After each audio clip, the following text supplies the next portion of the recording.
নমস্কার বন্ধুরা, ডলির রন্ধনশালা সবাইকে স্বাগত।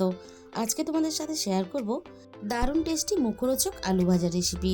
আর আলু ভাজা কেনা খেতে ভালোবাসে। আলু ভাজা হয়তো তোমরা অনেক রকমভাবে বানিয়ে খেয়েছো, তবে একবার এইভাবে আলু ভাজা বানিয়ে খেয়ে দেখো। আর এইভাবে আলু ভাজা বানিয়ে যাকে খাওয়াবে তোমার কাছে বারবার সে রিকোয়েস্ট করবে এইভাবে আলু ভাজা বানিয়ে দিতে। আর এই রেসিপিটা বানানোর জন্য ছোট সাইজের যে আলুগুলো হয় সেই আলু দিয়েই আজকে তোমাদের সাথে রেসিপিটা শেয়ার করব।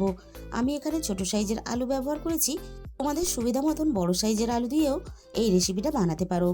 আর আলুগুলো আমি লবণ ছাড়া প্রেসার কুকারের মধ্যে গোটা গোটা সিদ্ধ করে নিয়েছিলাম।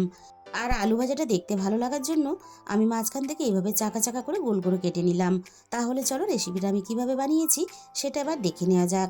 আলু ভাজার জন্য আমি প্রথমে একটা মশলা বানিয়ে নেব।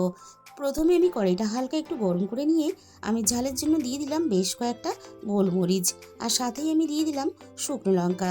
আর শুকনো লঙ্কার বীজগুলো আমি এখানে ফেলে দিয়ে ব্যবহার করেছি। আর সবশেষে আমি এখানে হাফ চামচ গোটা জিরে দিয়ে দিলাম।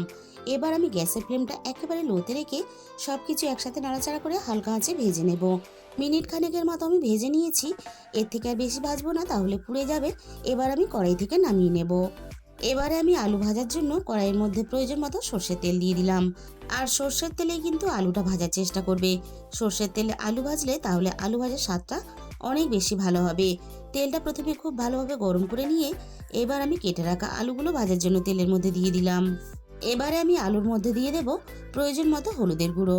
প্রথমেই কিন্তু লবণ দেওয়া যাবে না।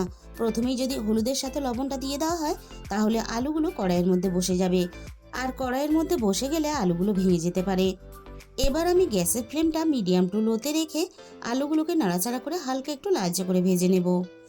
আর আলুর একটা সাইড আমি প্রথমে খুব ভালোভাবে হতে দেব। আলুগুলোর একটা সাইড হতে থাক, এই ফাঁকে আমি মশলাটা বানিয়ে নেব। আমি সমস্ত ভাজা মশলা হামানদিস্তার মধ্যে নিয়ে নিয়েছি। এবার আমি এগুলোকে গুঁড়ো করে নেব। আলুগুলো দেখো আমি উল্টে পাল্টে বেশ লালচে করে ভেজে নিয়েছি। এর থেকে আমি আর বেশি ভাজবো না।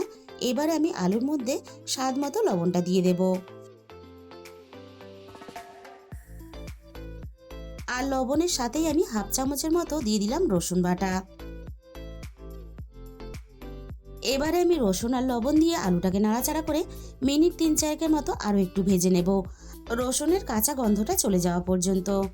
আর বন্ধুরা, এইভাবে আলু ভাজলে গরম গরম ডাল ভাতের সাথে যেমন খেতে ভালো লাগে, তেমনই কিন্তু গরম গরম রুটির সাথে খেতে দারুণ লাগে। ভাজা মশলাটাকে দেখো আমি একটু দানা রেখে গুঁড়ো করে নিয়েছি।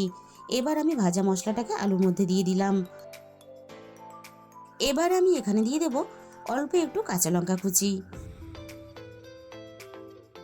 এবার আমি মশলা আর কাঁচা লঙ্কার সাথে আলুগুলোকে মিনিট খানেকের মতো একটু নাড়াচাড়া করে ভেজে নেব। এবার আমি এখানে দিয়ে দেব অল্প একটু ধনেপাতা কুচি। এই সময় আমি গ্যাসের ফ্লেমটা পুরোপুরি বন্ধ করে দিয়েছি।